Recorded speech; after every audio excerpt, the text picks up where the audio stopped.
বাংলার কপালে কি লেখা, ভারী বৃষ্টিতে ভাসতে পারে উত্তর থেকে দক্ষিণবঙ্গ, আবহাওয়ার বিরাট বদল। মঙ্গলবারই তৈরি হতে পারে এই নিম্নচাপ অঞ্চল।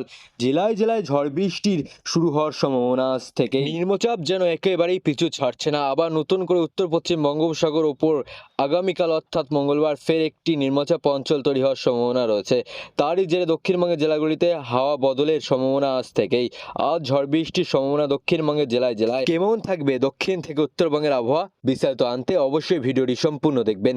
এবং আপনাদের জেলার নতুন নতুন খবরগুলি সবার আগে পেতে চাইলে আমাদের ইউটিউব চ্যানেলটিকে সাবস্ক্রাইব করে পাশে থাকা বেল আইকনটিকে বাজিয়ে দেবেন এবং কমেন্টে আপনার জেলার নামটি লিখে দেবেন। আলিপুর আবহাওয়া দপ্তর সূত্রে জানা গিয়েছে, আগামীকাল বঙ্গোপসাগরে নতুন করে একটি নিম্নচাপ অঞ্চল তৈরি হতে পারে। তারই প্রভাবে কলকাতা শহরের পাশাপাশি দক্ষিণবঙ্গের সব জেলায় আজ থেকেই বৃষ্টির সম্ভাবনা তৈরি হয়েছে। তবে শুধু বৃষ্টিই নয়, কোনো কোনো জেলায় 30 থেকে 40 কিলোমিটার বেগে বইতে পারে ঝোড়ো হাওয়া। কলকাতা সহ দক্ষিণবঙ্গের সব জেলায় এই পরিস্থিতি তৈরি হয়েছে। জানা গিয়েছে, নিম্নচাপের প্রভাবে হালকা থেকে মাঝারি বৃষ্টি হতে পারে জেলায় জেলায়। অন্যদিকে উত্তরবঙ্গের জেলাগুলিতেও ফের এক দফা ঝড় বৃষ্টির সম্ভাবনা বাড়ছে। আলিপুর আবহাওয়া দপ্তর সূত্রে জানা গিয়েছে, আজ সপ্তাহের প্রথম দিনই উত্তরবঙ্গের একাধিক জেলায় হালকা থেকে মাঝারি বৃষ্টি হতে পারে। মালদা, দিনাজপুরের পাশাপাশি কোচবিহারেও হালকা থেকে মাঝারি বৃষ্টির পূর্বাভাস দিয়েছে আলিপুর আবহাওয়া দপ্তর।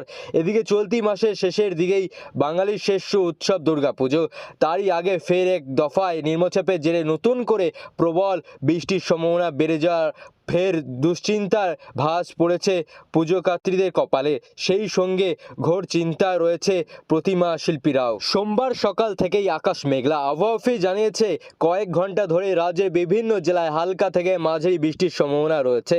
কলকাতায় আজ সর্বোচ্চ তাপমাত্রা প্রায় 35 ডিগ্রি সেলসিয়াস এবং ন্যূনতম 27 ডিগ্রি সেলসিয়াসের আশেপাশে ঘোরাফেরা করবে।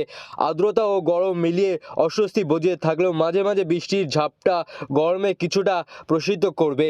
আগামী মঙ্গলবার ও বুধবার শহরে মেঘলা আকাশের সঙ্গে বৃষ্টিপাতের প্রবণতা বাড়তে পারে। বৃহস্পতিবার সকাল থেকেই ছিটে ফোটা বৃষ্টি হওয়ার পর দুপুরে আরও কিছুটা বৃষ্টি যোগ করতে পারে। শুক্রবারও মেঘলা আকাশ থাকবে এবং বৃষ্টির হওয়ার সম্ভাবনা রয়েছে। শনিবার ফের এক দফা বৃষ্টি নামতে পারে কলকাতা ও দক্ষিণবঙ্গের জেলাগুলিতে। অন্যদিকে উত্তরবঙ্গের একাধিক জেলায় ভারী থেকে অতি ভারী বৃষ্টির পূর্বাভাস দিয়েছে আলিপুর আবহাওয়া দপ্তর। বিশেষ করে দার্জিলিং, কালিম্পং, জলপাইগুড়ি ও আলিপুরদুয়ার জেলায় বৃষ্টির দাপট বেশি থাকবে। আবহাওয়ার মতে বঙ্গোপসাগরে তৈরি হওয়া নিম্নচাপের অক্ষরেখার কারণে আগামী কয়েকদিন ধরে মেঘলা আকাশ এবং বৃষ্টির সম্ভাবনা বাড়বে, যার ফলে আগামী সপ্তাহ শুরু থেকেই দক্ষিণবঙ্গে ফিরতে পারে মৌসুমী অক্ষরেখা। আগামী মঙ্গলবার থেকে বৃষ্টির পরিমাণ বাড়তে পারে। দক্ষিণবঙ্গে আকাশ মূলত মেঘলা থাকবে এবং বিক্ষিপ্তভাবে হালকা থেকে মাঝারি বৃষ্টি হতে পারে।